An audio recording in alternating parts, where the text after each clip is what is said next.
कोयलांचल में चारों ओर मची है अवैध कोयले की लूट। कुसुंडा, गोधर, झरिया, बालूगद्दा, धर्माबांध से लेकर लूचीबाद तक कोयला तस्करों का मनोबल सातवें आसमान पर। डंके की चोट पर कोयला तस्कर लूटने में लगे हैं अवैध कोयला। आपको बता दें कि धनबाद कोयलांचल में अवैध कोयले का उत्खनन और अवैध कारोबार थमने का नाम नहीं ले रहा। हर तरफ अवैध कोयले की लूट मची है। एक और जहां केंदुआडीह क्षेत्र के गोधर में चल रहा अवैध कोयले का कारोबार, वहीं दूसरी ओर निरसा पंचायत के लूचीबाद कोयला माफिया का चारागाह बना है। साथ ही झरिया के बालूगद्दा और महोदा धर्मबांध भी कोयला तस्करों से अछूता नहीं है। इन जगहों से भी भारी पैमाने से कोयला तस्कर माइंस से मजदूरों के माध्यम अवैध कोयला रातों रात दिन के उजाले में भी कोयले की लूट मची है।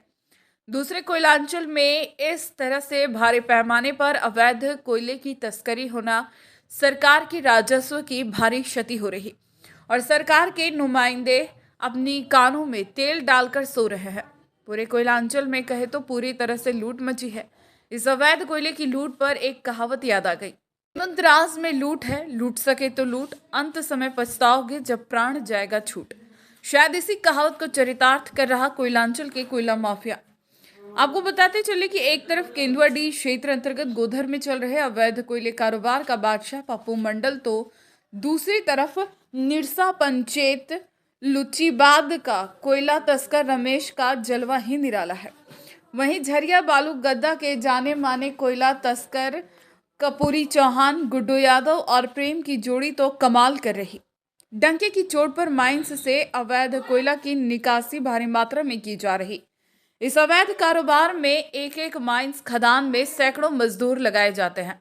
आपको बता दें कि लूचीबाद में एक मजदूर की मौत हो जाने के कारण बीसीसीएल उस माइंस को बंद कर दिया था। बावजूद रमेश उसी बंद खदान से मजदूरों के माध्यम ट्रक कोयला निकलने में लगे हैं।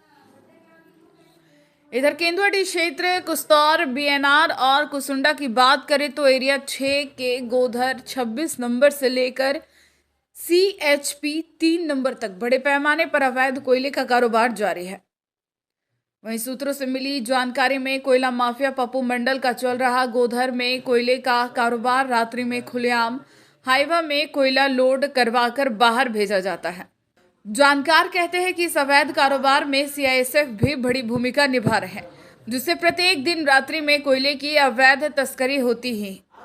जानकार का कहना है कि CHP बंद हो जाने के बाद किस अधिकारी के आदेश पर रात्रि में CHP के पास से कोयला गिराया जाता है और फिर CHP पास गिराया हुआ कोयला ट्रक और हाईवे में लोड करवाकर पप्पू मंडल के आदमी दीपक रवानी कोयले के भट्टे में भेज देते हैं।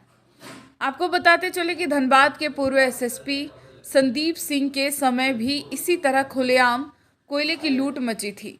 जैसे ही धनबाद में नए SSP जनार्दनन की आगमन हुई, कोयलांचल के कोयला माफिया में हड़कंप मच गया था और कोयला खनन और तस्करी पूर्ण रूप से बंद हो गया था और लोगों को भी लगा कि चलो अब अवैध उत्खनन में मजदूरों की मौत नहीं होगी। लेकिन जैसे जैसे समय बढ़ता गया सब कुछ मैनेज हो गई। आज स्थिति फिर से पहले की तरह हो गई। आज फिर से कोयलांचल में चारों ओर अवैध कोयले की लूट जारी है।